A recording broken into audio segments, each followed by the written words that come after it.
My name is Jason Doyle. I'm a runner, extreme athlete, husband, and soon-to-be father. And I'm about to run across the United States of America.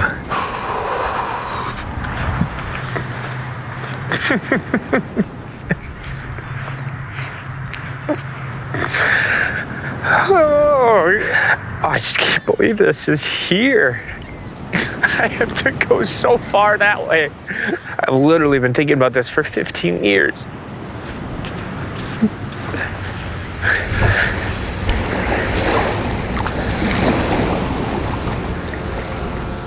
If all goes according to plan, 3 months from now, I'll be dipping my feet in the Atlantic Ocean. A month after that, I'll be a father.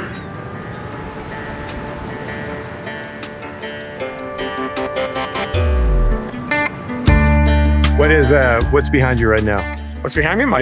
This is my RV. This is my recreational vehicle. My wife's gonna be actually driving this across the country a lot with us. This is where we're literally gonna be staying every single day. You know, we got about 70 days of running planned. A lot can go wrong.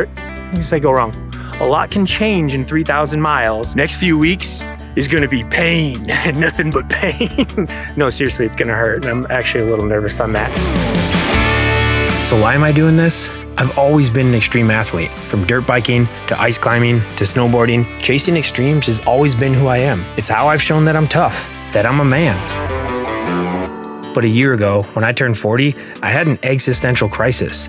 I realized I didn't even know what it meant to be a man. And when I learned that I'd be a father, it made me ask myself, what does it mean to be a father? And how can I teach my son to be a man if I don't even know? So, as an athlete, I got an idea. I'd take a 15-year dream of mine to run across the country from Long Beach, California to Long Beach, New York, with the goal of connecting with as many other men as possible along the way, sharing experiences and insights, all to answer this one question: what does it truly mean to be a man? Check out the new rap, No Map for Manhood. 3,000 miles, one question: what does it truly mean to be a man? If you do see us out on the road, we have a QR code here. We'd love for you to support our mission. You're gonna run across the country here? Yeah. I was walking by to get the mail and I was just looking it up, so. Oh, nice. Yeah. Which one of you is Jason? I'm Jason. You're Jason. Nice to meet you, man. Cool. Yeah. I'm Scott. Scott? Yeah. Wait, you live here? Yeah, I live here in Ridgeway. Yeah. I was already connecting with someone, and I hadn't even left my driveway yet. The whole starting of this run was me talking to a couple running buddies about just a bunch of stuff I was dealing with, but wasn't talking about. And then I'm like, wait a minute, you're kind of dealing with that too? Like, oh. And it's like not like we came up with the solution to our world's problems. It was just the fact that we talked about it, and I walked away feeling a hell of a lot better. Yeah. And that's literally like, that's what I want to create. Yeah, it's just those stories and other people's insights, you know? Yeah. Let me tell you the most important thing in a transcontinental run. Johnny Pops. Now sponsored video. We've got our brains, you know, and then we're gonna have our back storage, our nuts, our sweeteners, some snacks, canned goods, backup supplements.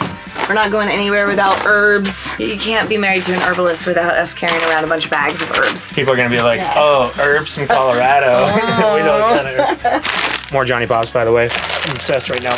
Steve, what's your prediction? What do you think is going to happen with this? Amazing things.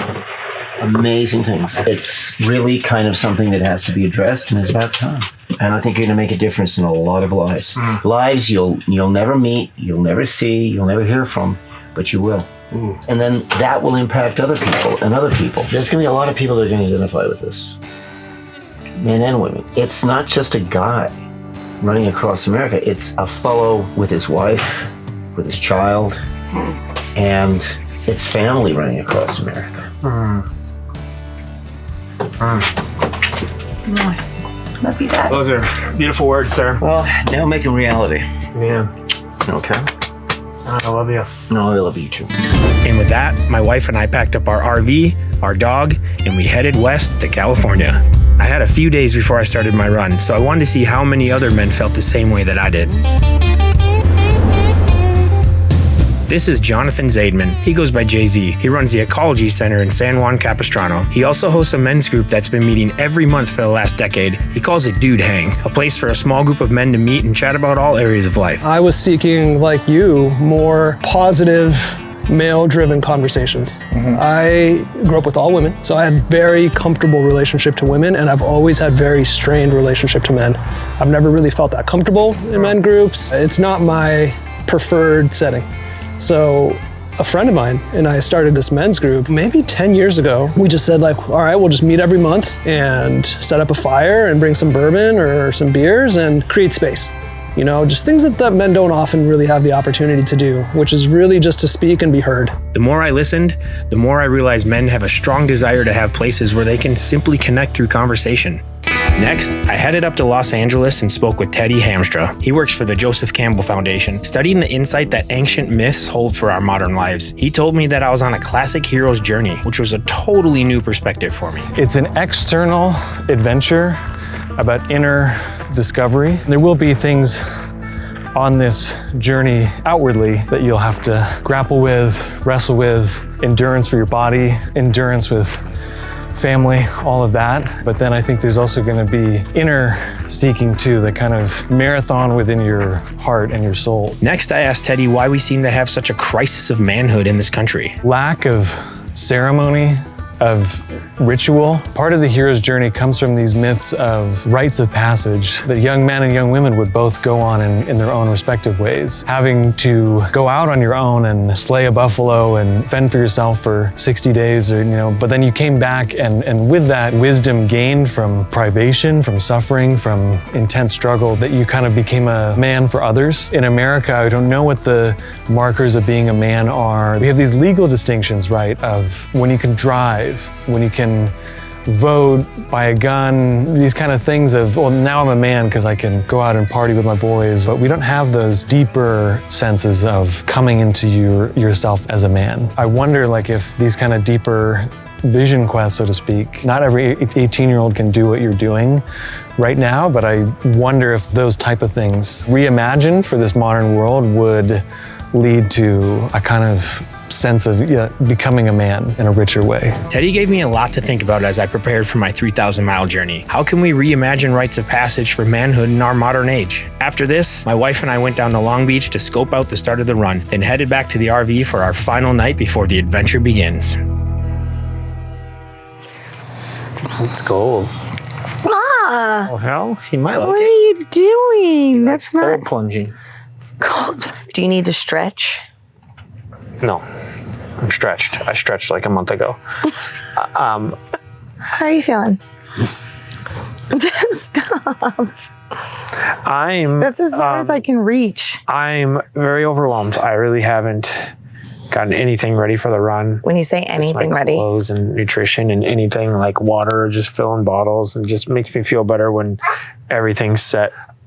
I'm not fit. I'm stiff. I'm out of shape. When I haven't ran for like a week or two, or like a week, like this past week, because I've just been getting all this stuff ready, I think I just start to feel like garbage. But I feel like I'm like toes up, half a foot off the cliff. And I feel like I've done so many cliff jumps metaphorically throughout this process of just, of getting here. Well, now it's like, I don't know why. I'm like, finally I land and then on a bigger cliff. It's the weirdest thing. I thought I was so committed. I'm already here. But it's like, I still realize, oh my gosh, I still feel like I'm about to jump off this huge cliff. I see how you show up in the world, not through your own eyes, right? So you see yourself with the flaws that you have and that you carry. And I see this man that's extremely authentic. I see a man that and I love it, but, can't even lie about the small lies, without struggling. Like I see the genuine care that if you actually really want to do something, you're going to go full force and you're not going to compromise on integrity. I believe that you have the grit to get it done. I 100% believe that you have the grit to get it done. One of the things I think that's so remarkable about you running the country and asking this question is I was like, don't take away that childlike nature that you have, because that's the part that makes you shine. We're in this culture of just everything's got to be so black and white and everything's just so intense. And I just love the way that you still just appreciate people and the simplicity of things. And I sometimes struggle with being okay asking oh, I don't know what that means, or, oh, I don't know. And you're just like, I don't know what that is. Can you explain that to me? And it's just, we have a lot of fear. And so I believe in you because I believe in the way that you show up in this world. And I watch it. And it's just so genuine. You're just such an incredible woman. This literally not only does not happen without you, this doesn't really mean anything without you. Me becoming a man does not really mean much at all to me if I can't be a better man for you and a better father for that child in your belly. So I think the only possible way I get through this is for every night you sit out here for 2 hours and tell me why I'm so good and why I'm so special. I think that's very important. No, but I'm serious. You're just such an incredible person. Thank you. Okay, I'm ready to run now. I love you so much. It's my gut. My gut just tells me. Well, your gut's pretty huge. My gut's So really huge. it's probably saying something. And with that, we went to bed. We'll wake up at 4 a.m. to prepare for the run.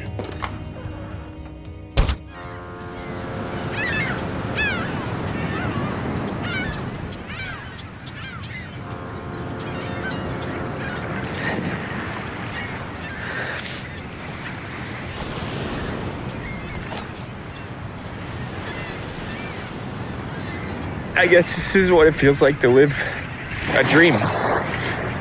It's just all the emotions all at once. So let's go find that other ocean. And so I embarked on my 15-year dream of running across the country. Stay tuned to see how I hold up, who I meet, and what I learn about what it means to be a man as I run across America with no map for manhood.